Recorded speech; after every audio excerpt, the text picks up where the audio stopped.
Olá, pessoal! Estou aqui dando início a mais uma aula do canal, dessa vez na disciplina de Geografia. A palavra Geografia ela tem a origem grega, em que geo significa terra e grafia, descrição. Ou seja, a geografia é basicamente a área, a ciência, que se ocupa em descrever os fenômenos que ocorrem na superfície da Terra, sejam eles físicos, biológicos ou humanos. E não apenas isso, a geografia também estuda as causas e as relações desses fenômenos. Nesse vídeo, eu irei focar sobre a dinâmica populacional brasileira e como ocorre essa dinâmica. O Brasil ele é considerado um país populoso, mas pouco povoado. E o que isso quer dizer? Nessa tabela eu trouxe para vocês o número de habitantes em cada um desses países. A China é o país mais populoso do mundo, seguido pela Índia, Estados Unidos, Indonésia e Brasil. E quando eu estou dizendo que um país ele é muito populoso, estou me referindo à quantidade total de habitantes que esse país possui. Ou seja, a China é o país que possui mais habitantes em todo o mundo. Para quem não lembra onde está localizado esses países, aqui está a China, seguida pela Índia, Estados Unidos, Indonésia e o Brasil. Se vocês puderem observar, o Brasil, inclusive, tem um território maior do que a Índia, mas ainda a Índia tem 6 vezes mais habitantes do que o Brasil. E nas regiões do Brasil, como ocorre essa distribuição de habitantes? Bom, o Brasil, apesar de ser um país muito populoso, por que ele é considerado pouco povoado? Justamente pela sua densidade demográfica, porque o Brasil possui apenas 24 habitantes por quilômetro quadrado. E a densidade demográfica que define se um país ou se uma região é ou não muito ou pouco povoada. A região sudeste ela é a região do Brasil que possui o maior número de habitantes, ou seja, ela é a região mais populosa do Brasil e também é a região mais povoada. Se vocês puderem observar, a região sudeste também possui a maior densidade demográfica, seguida justamente pela região nordeste, que tem o segundo maior número de população, depois a região sul, região norte e região centro-oeste. São as regiões aqui que têm a sua população designada. Para quem não lembra onde estão essas regiões localizadas no mapa do Brasil, aqui está a região sudeste, nordeste, norte, centro-oeste e sul. E o que é que influencia o crescimento da população brasileira, pessoal? O crescimento da população é influenciado justamente pelo crescimento natural ou vegetativo e pelo saldo de migrações internacionais. E o que significa esse crescimento natural ou vegetativo? É justamente a diferença entre a taxa de natalidade e a taxa de mortalidade de um país. E o que é taxa de natalidade? A taxa de natalidade indica justamente o número de nascidos vivos para um grupo de 1.000 habitantes. E a taxa de mortalidade indica a quantidade de mortes que houveram para um grupo de 1.000 habitantes. Então, eu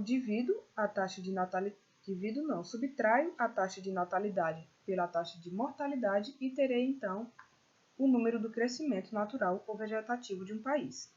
E o saldo de migrações internacionais? É justamente a diferença entre a quantidade de imigrantes e emigrantes de um país. E o que é imigrantes? O que é imigrante?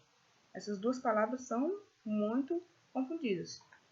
O emigrante é justamente aquele que sai de um país, e o imigrante é aquele que entra em um país. E como isso influencia o crescimento de uma população? Ora, se em um país está entrando mais pessoas do que saindo, então a população desse país vai tender a aumentar. Assim como se em um país o número de pessoas que sai é bem maior do que o número de pessoas que entra, então esse país a tendência é que a população diminua.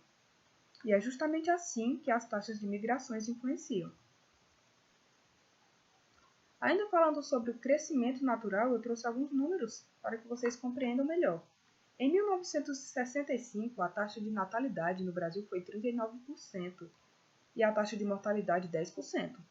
Então, 39 menos 10 resulta em 19%, ou seja, em 1965 o crescimento natural no Brasil foi de 19%.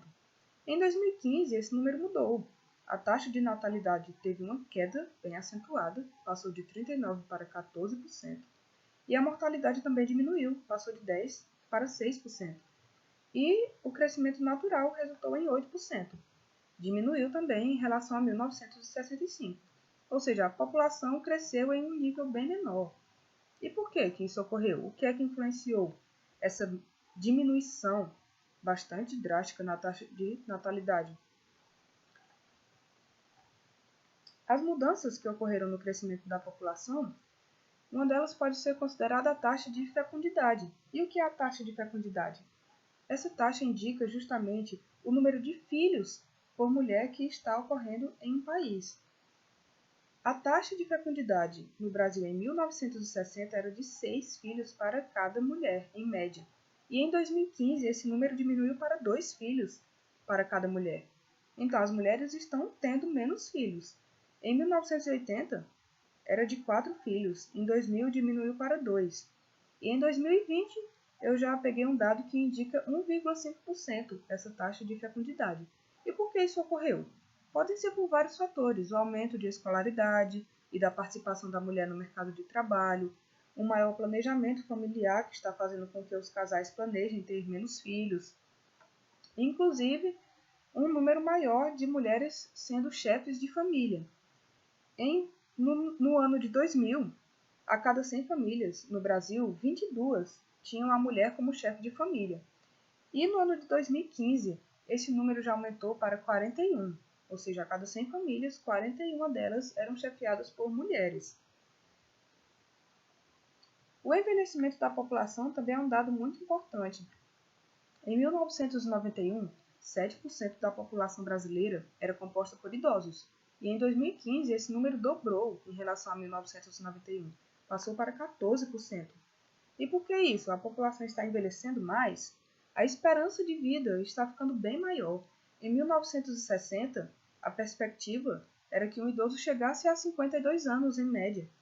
E esse número foi aumentando cada vez mais, até que em 2015, a perspectiva de vida de um idoso é que ele chegue até 75 anos, ou seja, os idosos estão vivendo mais.